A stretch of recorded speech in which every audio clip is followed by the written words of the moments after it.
대통령실 내부에 깊숙한 썰들을 많이 풀어서 늘 화제가 되었던 중앙일보 이하경 부사장의 칼럼이 화제입니다. 주요 부분 전문 그대로 보고 드립니다. 이 총장도 어쩔 수 없는 상황이다. 정권을 심판한 총선 민심은 의혹을 철저히 규명하자는 것이다. 검찰 선배들과 젊은 검사들도 여기서 정권의 눈치를 보면 검찰이 무너질 것이라고 경고하고 있다. 윤석열 총장이 조국 일가를 상대로 혹독한 수사를 벌이면서 문 정권과 일합을 결혼 끝에 대통령이 된 경로가 이 총장에 의해 되풀이되지 말라는 법도 없다. 윤 정권에는 악몽 그 자체다. 민정수석실을 부활시키고 검사 출신을 수석과 비서관에 꽂았지만 이원석 검찰의 기세를 꺾기는 쉽지 않다. 이 총장은 박근혜 전 대통령을 직접 조사해 구속시킨 경력도 있다.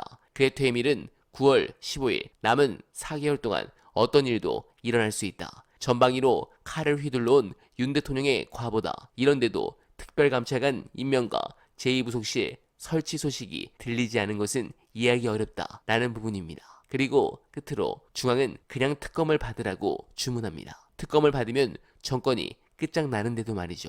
그래서인지 윤석열이 부활을 시켜 제2의 이화영 부지사 사건을 조작하고 있는데 해당 건이 파장이 커지고 있습니다. 충격적 영상 보시고 이어가 보겠습니다. 용선에서는 이재명 대표를 부르고 또 중간에 메신저를 두고 이재명 대표 대선 가도에 방해가 되지 않는 인물을 총리로 삼겠다니 이런 얘기를 하면서 또 한편으로는 문재인 전 대통령의 전사위예요. 전사위. 남남이 된 전사위의 어머니, 전사돈이죠. 피의자도 아닌데 19번이나 전화 또는 문자로 출석해달라고 그냥 별말 하지 않아도 되니까 일단 나와달라고 그렇게 얘기를 했다는 겁니다. 예. 그러면서 그 집으로도 찾아오고 검사가 직접 전화하고 전형적인 이제 주변 가족 지인 털기인데 이게 언제부터 이런 일이 벌어졌느냐? 윤 대통령의 최측근이 전주지검장으로 오고 나서부터 이런 일이 벌어졌다는 거예요. 이 이모 지검장이 윤석열 정부 출범하자마자 성남지청장으로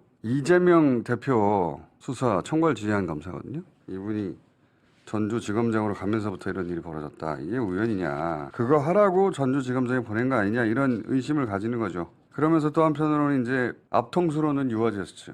뒤통수로는 그렇게 진보 정권 부패하고 타락했다. 그런 수사를 진행시키고 있었던 겁니다. 네, 내용이 정말 심각합니다. 이래서 전공교체 뒤 기소청으로 만들어야 하는 것입니다. 그런데 확실히 뭔가 판이 바뀌고 있습니다. 저는 실시간으로 두창이 트름 소리 들어가며 기자회견을 볼 때 이 점에 주목했습니다. 왜 이렇게 얘기했을까? 현명하지 못하다.